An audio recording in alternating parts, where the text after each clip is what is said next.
Here are the pipes I'm going to be using. These are 60-inch, 4-inch diameter truck stacks. They're for a semi-truck. I actually ordered them on eBay. I paid about $3.20 for the pair of them.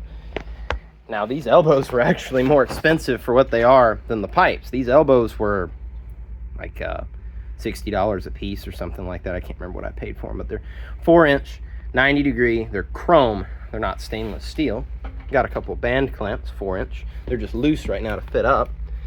And this is the idea. What I'm going to do is take this close 90, which is stainless steel. I'm going to have to cut this thing off basically as short as I can. Then I'm going to weld this, but this will be under the car, so appearance doesn't matter. I'm going to get it as tight as I can. I've already measured it, should fit.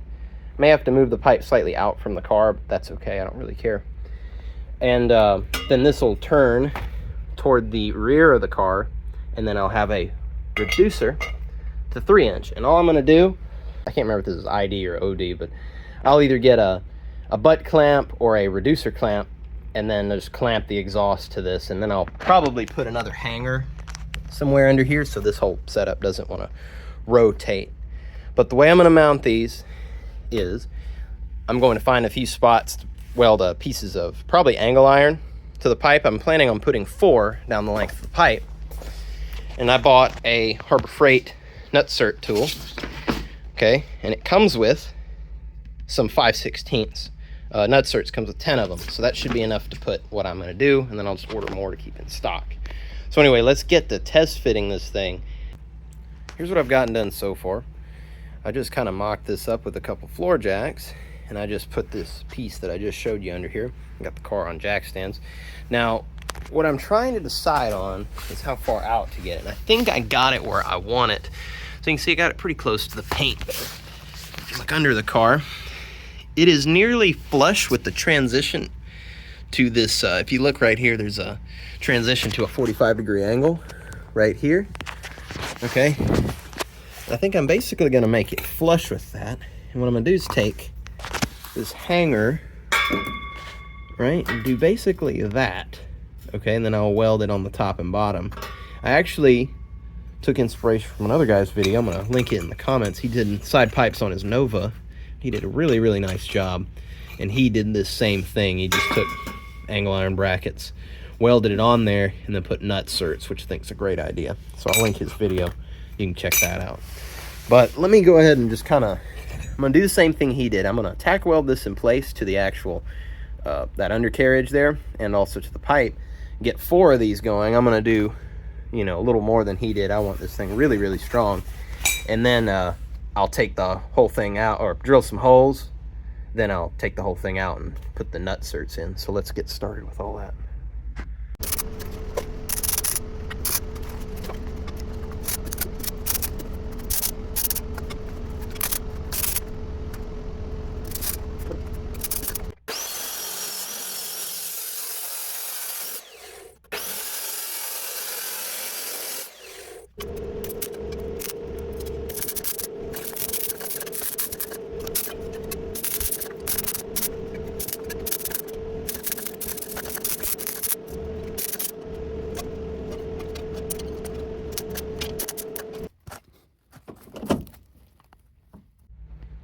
Here's what I did.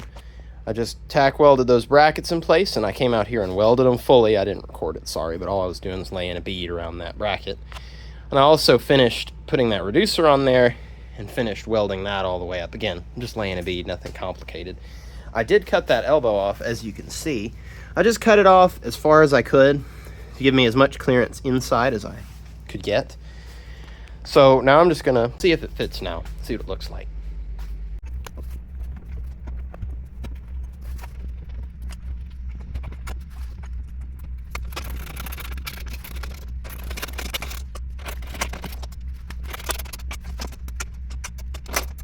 All right, so I got the pipes hooked up. Didn't record any of it. Apologize for that. But I just wanted to kind of come over here and explain. So what I did is, right here, there's a 3-inch collector. I ended up having to tilt the pipe down to offset because it's actually really close to that transmission cross member. So then I just welded the flexible section to that pipe. Welded the flexible section to this 90 I cut up. As you can see, I put one of those 3/8" rod stick hangers there. Now, I did have to move my fuel line, so I just kind of ran it the best way I could, put this heat sleeve over it. And then you can see I put another 90, welded it. Then I've got one of those bullet mufflers. It's a Dynomax bullet muffler. Come through the front, and then you got a reducer type clamp that's ID to OD. There's a reducer, and then it comes in 90s and then goes out through the pipe. And the other side is identical, but let me show it to you. Now, the main reason I wanted to show you this side is if you do this on your Camaro, you'll have to think about this yourself. Right there's a clamp for the parking brake cable. Focus, please. And what I had to do was drill a hole here and bolt that rubber clamp, because this parking brake cable is rubbing the pipe, and you don't want that. So, got that out of the way. Next thing I had to do, you see this brake valve here, this delay valve? You can see it's kind of hard to see. There you go. This is a brake line. Wrapped it with heat sleeve. I had to redo this brake line anyway, so I routed it out of the way. The way it was routed factory was not, it was interfering with where the pipe was, so I had to redo it and ran it back to the axle. Did a decent job, kind of hokey, but whatever, it works. And same thing over here, I just put one of these stick hangers, whatever you want to call them. Kind of pushed it back a little too far, but oh well.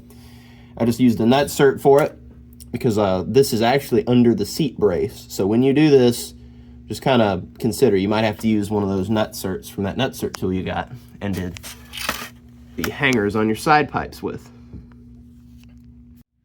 So the side pipes ended up really not being that expensive. So the pipes themselves, the ones you see on the side, the chrome here, they cost about $320.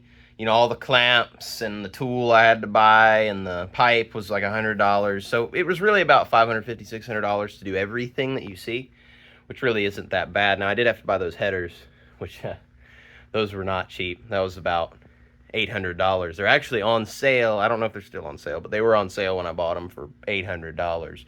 So I'm really happy with how this turned out. Now, the best part, let's see how it sounds.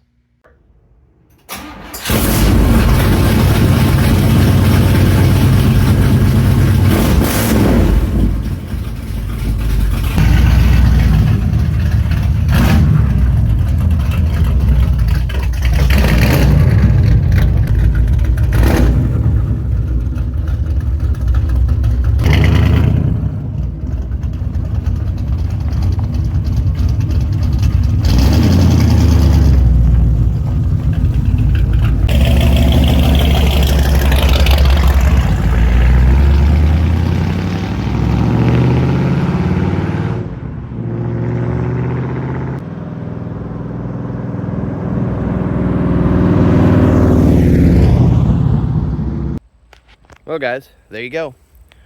Budget side pipe build. That only cost me, like I was saying a minute ago, about $600 or so, including the tools and stuff. The special tool, at least. Now, these 3-inch Dynomax race bullets are nowhere near as loud as I thought they'd be. They are, you know, people were saying, oh, they're going to be as loud as open headers. They're basically the same as open headers. Yeah. No, those are not like open headers. Now, there is no restriction to exhaust flow, so they're really high flow. You can just see straight through them. But they do reduce the sound quite a lot. I mean, I wouldn't call this car quiet by any means, but it is significantly quieter than my straight pipe Cutlass. Now, I don't know if that has to do with the way I routed the pipes like you saw, or I don't know. I'm not an exhaust engineer. I have no idea. But this car is not that loud. So if you want to do this on your big block with the budget pipes, then, well, you can do that. And it won't be super loud, but it's still going to be a pretty good earth shaker. It's hard to get across on camera, but this thing is really deep. It has a very deep note. It rumbles your chest, but it's not nearly as loud as the straight pipes, though. It's nowhere close. Straight pipes are far louder. They're multiples louder. So I'm really happy with this. Really inexpensive, and I think it looks fantastic. So anyway, I hope you liked the video. I'll be doing some more stuff to the car hopefully pretty soon, and I'll see you in the next video. Thanks.